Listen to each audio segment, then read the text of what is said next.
మెదక్ జిల్లా మాసైపేట మండల కేంద్రంలో మండల సాధన సమితి ఆధ్వర్యంలో బుధవారం సంబరాలు నిర్వహించారు.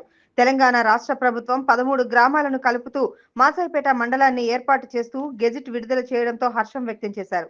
స్థానిక తహసీల్దార్ కార్యాలయం వద్ద టపాకాయలు కాల్చి మిఠాయిలు పంచుకున్నారు. అనంతరం అంబేద్కర్ విగ్రహానికి పూలమాలలు వేసి ఘనంగా నివాళులర్పించారు. ఈ సందర్భంగా మండల ఏర్పాటుకు సహకరించిన నర్సాపూర్ నియోజకవర్గ ఇన్ఛార్జ్ ఆవుల రాజిరెడ్డి, మంత్రి దామోదర రాజనరసింహ, ముఖ్యమంత్రి రేవంత్ రెడ్డికి కృతజ్ఞతలు తెలిపారు. ఎంతో కాలంగా ఎదురు చూస్తున్న మాసైపేట ప్రజల కోరిక తీర్చిన ప్రభుత్వానికి కృతజ్ఞతలు ఉంటాయని అన్నారు. మాజీ ఎంపీటీసీ చెరుకు సిద్దిరామ్ గౌడ్, మాజీ ఉప సర్పంచ్ నాగరాజ్, ఇతర కాంగ్రెస్ నాయకులు పాల్గొన్నారు. ఈరోజు మెదక్ జిల్లాలో పూర్తి స్థాయి నూతన మండలంగా ఏర్పాటు చేసిన మాసైపేట గ్రామాన్ని పూర్తి స్థాయి మండలంగా ఏర్పాటు చేసిన గౌరవ ముఖ్యమంత్రి గారికి మొట్టమొదట మా మండల తరఫున అందరి తరఫున శుభాకాంక్షలు వారికి ధన్యవాదాలు తెలియజేస్తున్నాము.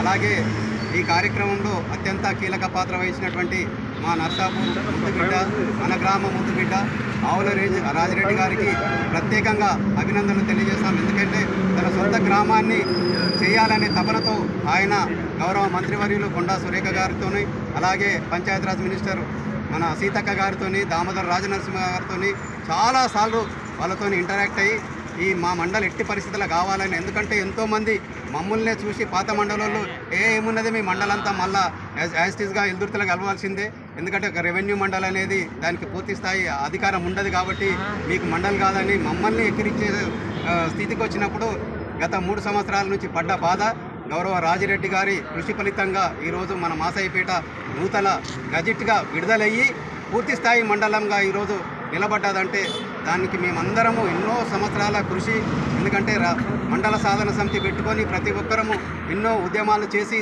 సాధించుకొని ఆ గవర్నమెంట్లో పూర్తి స్థాయిలో సాధించలేక ఏదో ఇచ్చిర్రా అంటే ఒక మండలి ఇచ్చి దానికి ఎలాంటి సౌకర్యాలు కల్పించక ఇన్ని రోజులు బాధపడ్డాము.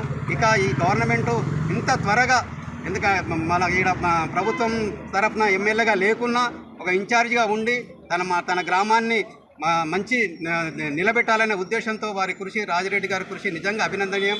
ఎందుకంటే మా అందరినీ మండల స్థాయి నాయకులను కూడా 2-3 సార్లు వారి దగ్గర తీసుకుపోయి వారిని మీద